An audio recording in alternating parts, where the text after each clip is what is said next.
नमस्कार, मैं हूं प्रियंका और आप देख रहे हैं राष्ट्रीय जगत विजन न्यूज। पहलगाम में हुए कायराना आतंकी हमले के बाद प्रधानमंत्री नरेंद्र मोदी ने राष्ट्रीय सुरक्षा के संदर्भ में गंभीर और निर्णायक कदम उठाए। उन्होंने सिंधु जल संधि को स्थगित करने और सार्क वीजा व्यवस्था को निरस्त करने का निर्णय लिया, जिससे भारत की कूटनीतिक कठोरता स्पष्ट हुई।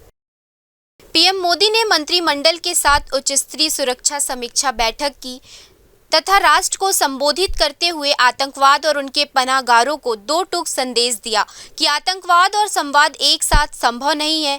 देश की संप्रभुता और सुरक्षा के प्रति सरकार की यह सख्त और स्पष्ट नीति उनकी अटूट प्रतिबद्धता को दर्शाती है।